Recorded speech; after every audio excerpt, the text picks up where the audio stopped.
What is up, y'all? Mancave Minutes, week 7, back again.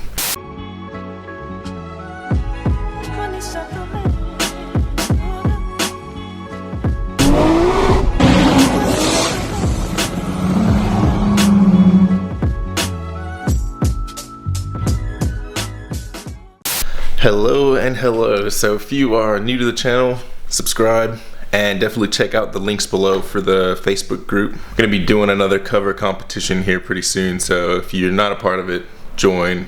Don't forget to check out all the links below for the shirts and the merch for the shop. All that stuff helps to support the channel, so definitely check that stuff out. Alright, so for this week, I'm doing something a little bit different because I've been sitting on some footage of a top secret GTR restoration shop that I've been trying to edit up and save the footage more or less. The lighting was not the best, and it caused the frames to kind of flicker. So I've done what I can to try and fix that for you guys, but I didn't want to just waste the footage. But I still really wanted to put something together for you guys so that way you can, see what a GTR restoration shop does and get over the stigma of a restoration being a full, super expensive build, that no one can afford.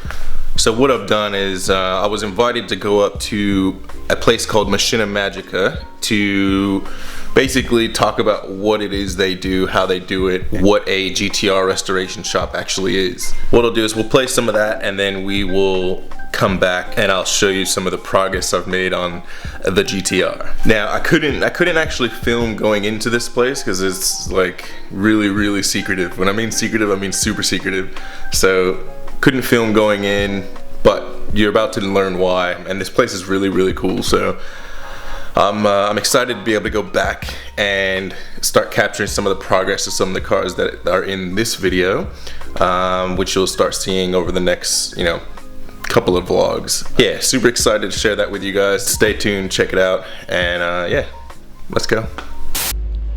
Alright, so we are at Machina Magica. This is a GTR restoration shop. They specialize in restoring GTRs and they only deal with GTRs. What we'll do is we'll go around, we'll grab Tim, the owner, we'll go around and check out some of these cars. He'll explain to us basically what they do, how they do it, and why they're so secretive about the location that they have. If you are someone that's looking into getting your car restored or bringing it back to factory standard and not doing shortcuts to do it, this is a place that you should really consider. So, without further ado, as you can see that 34 behind me, let's go check out some of these cars.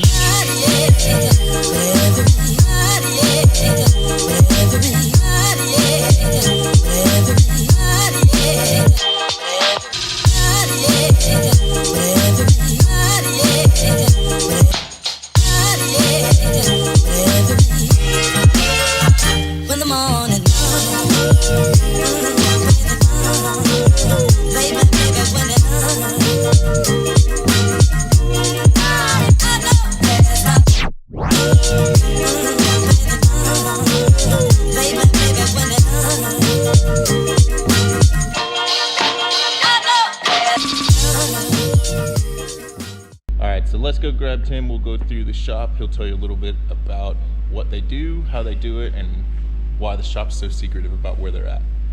Hi Tim. Hi, we're a GTR restoration business. We specialise in restoring GTRs. Our business model started because we saw a lot of cars and a lot of people that were going to classic car restorers and others and workshops like panel shops, and they're not the place to have these kind of cars restored. There's a lot of reasons for that. One of them is a lot of shops, as we've shown earlier today, there's a big difference between a respray and a refinish, and I guess a lot of people aren't educated on what the difference between those two things are, and it's quite a significant thing. So in our industry, a respray is a bit of a dirty word, whereas in the panel industry, that's a normal term. So I guess we started out because we wanted to get as many GTRs as possible into our shop. And we wanted to make it affordable. So the biggest thing was people would hear the restoration word and they would think mega bucks, I can't do that. And that was a huge barrier to entry. So we said, look, we can come up with a model where if you can afford 3 hours labour in a month, then we'll restore your GTR for you. So most people can afford that. That removes that barrier to entry for restoration. and we only specialise in doing GTRs, so that's all we work on.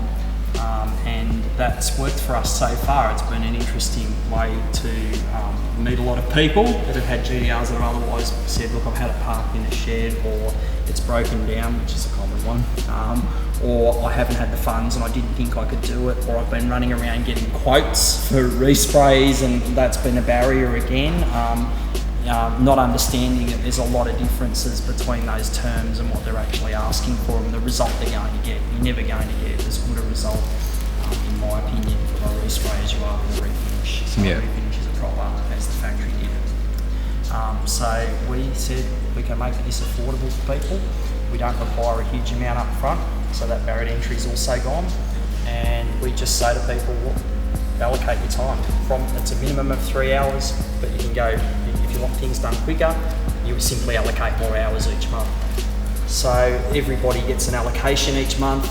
The next month it reverses, so the person who got the most hours the month before becomes the last cab off the rank for the next month, and the person who got the least gets the offer. Usually people choose what they want anyway, and we fill up our allocations, and then month to month to month to month the car progresses, and we give reports at the end of that. So you end up with a fully documented restoration, and you're only ever paying for the labour that you're actually getting in a month. So yeah, that works out really well. Yeah, no barrier. So what about with the secret part of where you guys are located? You don't really do too much marketing and things like that. What about that? No, look, we started out very early, and one of the main things that we did was we put out a survey for GTR owners, and we said, what's the big issues that you see? What are you looking for if you're looking for a car restoration? And a lot of the responses came back with another tick, which was interesting. We looked at the reason behind that, and it was security. So a lot of people now are very security conscious about what's going on, and you only need to look at a few pages that are on Facebook at the moment to realise that there is quite a volume of GTRs that go missing, etc. So if you're with a restoration, we don't want people sleeping difficultly at night. We want people to be able to have a good night's sleep and not worry about the car for 2 years or 3 years or however long it takes.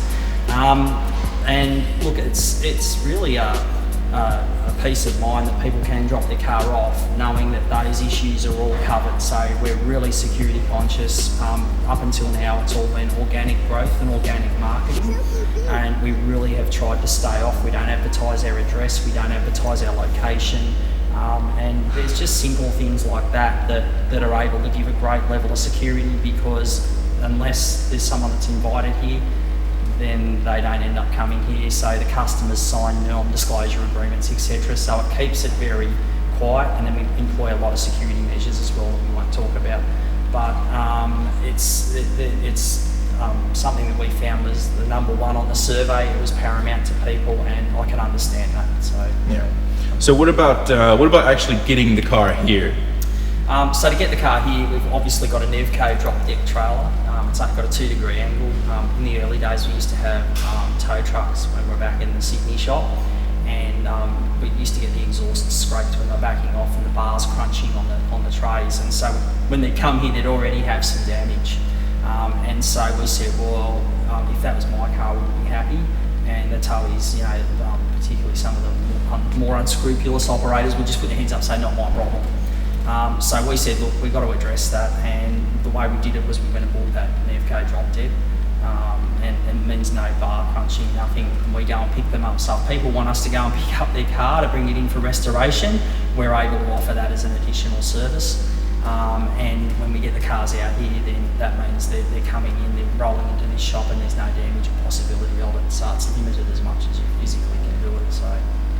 Awesome. Yeah. All right, so what about international customers? Do you cater to anyone outside of Australia, or is it just Australia based? Yeah, we do definitely cater to outside Australia. We've had 3 customers so far that have been from overseas, so one from the States, and we've had a couple of others from Europe.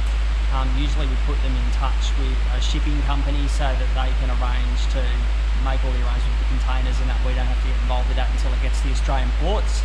And then we can either pick it up, otherwise if they're in a container they can get it taken to a terminal, and then we can pick it up from the terminal, or they can get a container dropped out here.